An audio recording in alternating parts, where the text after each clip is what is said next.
بسم اللہ الرحمن الرحیم۔ وی لاگ نمبر ہے 355 اور آج کے لحاظ سے پہلی قسط ہے اور صفحہ نمبر ہے 367۔ کتاب ہے سیرت النبی صلی اللہ علیہ وآلہ وسلم کی۔ ناظرین، یہ واقعہ ہم آپ کے سامنے رکھ رہے ہیں غزوہ احد کا۔ غزوہ احد میں انتقامی جنگ کے لیے قریش کی تیاریاں، اس میں کچھ حصہ بیان ہو چکا ہے، کچھ باقی ہے۔ آج کا جو ہیڈنگ ہے وہ ہے رسول اللہ صلی اللہ علیہ وسلم کے پاس صحابہ کے اکٹھا ہونے کی ابتدا۔ یہ ہے آج کا ہیڈنگ، یہ انشاءاللہ ہم آپ کے سامنے رکھنے کو جا رہے ہیں۔ ناظرین، یہ کتاب جس کا ٹائٹل ہے الرحیق المختوم، سیرت النبی صلی اللہ علیہ وسلم پر دنیا بھر میں اول انعام یافتہ یہ کتاب ہے جو ہم آپ کے سامنے رکھ رہے ہیں، جس کے رائٹر ہیں مولانا صفی الرحمان مبارک پوری۔ ناظرین، یہ کتاب رابطہ عالم اسلامی مکہ مکرمہ کے زیر اہتمام منعقدہ سیرت نگاری کے عالمی مقابلے میں اول آنے والی عربی کتاب کا اردو ترجمہ ہے۔ نحمدہ ونصلی علی رسولہ الکریم، بسم اللہ الرحمن الرحیم۔ نہ سلی کا مجھ میں کلیم کا، نہ کری نہ تجھ میں خلیل کا، میں ہلا کے جادوئے سامری، تو قتیل شیوائے آزری۔ میں نواہے سوختہ در گلو، تو پریدہ رنگ رمیدہ بو، میں حکایت غم آرزو، تو حدیث ماتم دل بری۔ تیری خاک میں ہے اگر شرر، تو خیال فکر و غنا نہ کر، کہ جہاں میں نان شیر پر ہے مدارت قوت حیدری، کہ جہاں میں نان شبیر پر ہے مدار قوت حیدری۔ سیرت النبی کی کتاب ہے اور ہیڈنگ ہے رسول اللہ صلی اللہ علیہ وسلم کے پاس صحابہ کرام کے اکٹھا ہونے کی ابتدا۔ غزوہ احد کا حصہ ہے یہ سارا حادثہ چند لمحات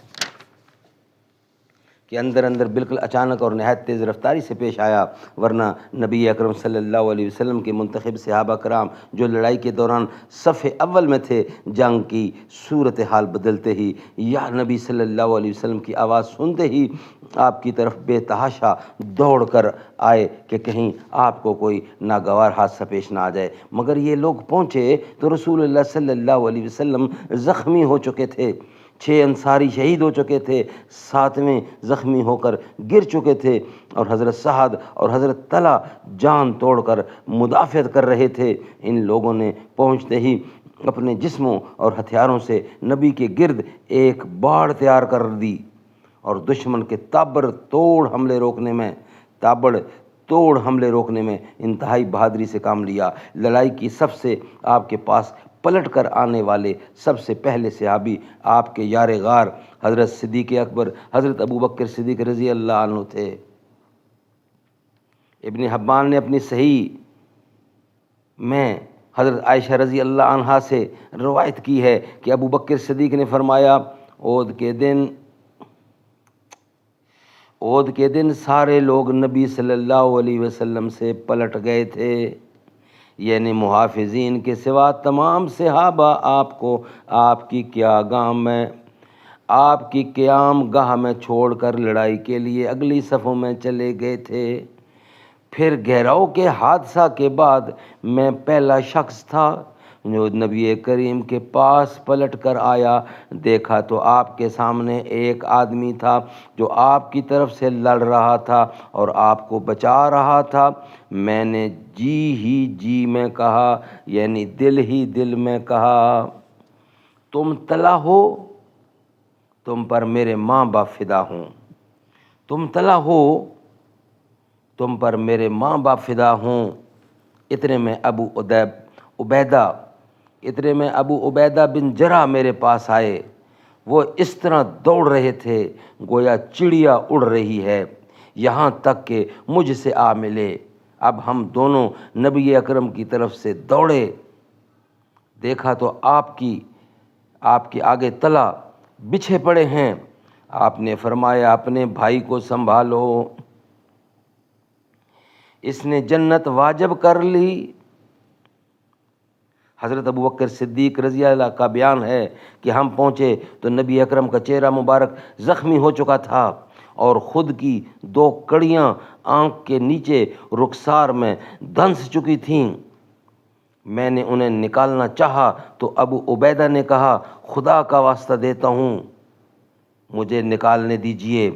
اس کے بعد انہوں نے منہ سے ایک کڑی پکڑی اور آہستہ آہستہ نکالنی شروع کی تاکہ رسول اللہ کو اذیت نہ پہنچے، اور بالآخر ایک کڑی اپنے منہ سے کھینچ کر نکال دی، لیکن اس کوشش میں ان کا ایک نچلا دانت گر گیا۔ اب دوسری میں نے کھینچنی چاہی تو ابو عبیدہ نے پھر کہا ابو بکر خدا کا واسطہ دیتا ہوں مجھے کھینچنے دیجئے۔ اس کے بعد دوسری بھی آہستہ آہستہ کھینچی، لیکن ان کا دوسرا نچلا دانت بھی گر گیا۔ پھر رسول اللہ نے فرمایا اپنے بھائی طلحہ کو سنبھالو، اس نے جنت واجب کر لی۔ حضرت ابوبکر صدیق رضی اللہ کہتے ہیں کہ اب ہم طلحہ کی طرف متوجہ ہوئے اور انہیں سنبھالا۔ ان کو 10 سے زیادہ زخم آ چکے تھے۔ اس سے بھی اندازہ ہوتا ہے کہ حضرت طلحہ نے اس دن دفاع و قتال میں کیسی جان بازی اور بے جگری سے کام لیا تھا، سبحان اللہ۔ پھر انہی نازک ترین لمحات کے دوران رسول اللہ صلی اللہ علیہ وسلم کے گرد جان باز صحابہ کی ایک جماعت بھی آن پہنچی، جن کے نام یہ ہیں ابو دجانہ، مصعب بن عمیر، علی بن ابی طالب، سہیل بن حنیف، مالک بن سنان، ابو سعید خضری کے والد، ام عمارہ، نصیبہ بنت کعب، مازینہ، قتادہ بن نعمان، عمر بن خطاب، حاتب بن ابی بلتہ اور ابو طلحہ رضی اللہ عنہم۔ ناظرین، اسی کا ایک ہیڈنگ ہے، نیکسٹ ہیڈنگ ہے مشرکین کے دباؤ میں اضافہ۔ یہ صفحہ ہے 269، اسی کا حصہ ہے۔ ادھر مشرکین کی تعداد بھی لمحہ بلمحہ بڑھتی جا رہی تھی، جس کے نتیجے میں ان کے حملے سخت ہوتے جا رہے تھے اور ان کا دباؤ بڑھتا جا رہا تھا، یہاں تک کہ رسول اللہ ان چند گھڑوں میں سے ایک گھڑے میں جا گرے جنہیں ابو عامر فاسق نے اس قسم کی شرارت کے لیے کھود رکھا تھا، اور اس کے نتیجے میں آپ کا گھٹنا موچ کھا گیا۔ چنانچہ حضرت علی نے آپ کا ہاتھ تھاما اور طلحہ بن عبید اللہ نے جو خود بھی زخموں سے چور تھے آپ کو آغوش میں لے لیا، تب آپ برابر کھڑے ہو سکے۔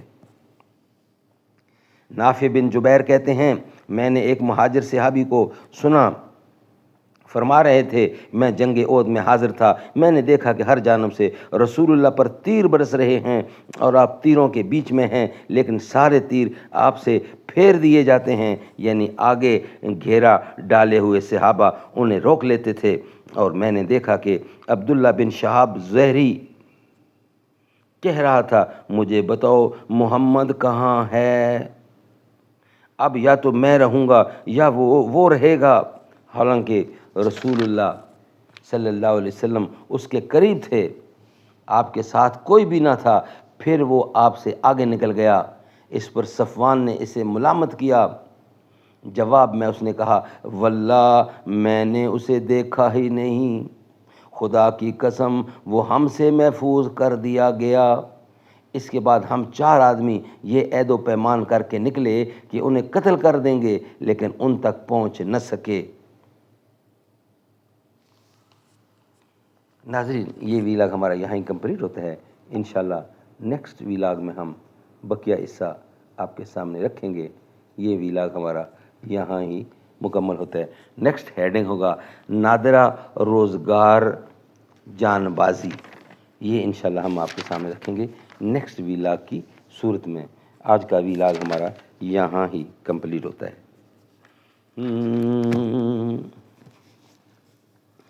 کس شیر کی آمد ہے کہ رن کانپ رہا ہے، رن ایک طرف چرخ کہن کانپ رہا ہے،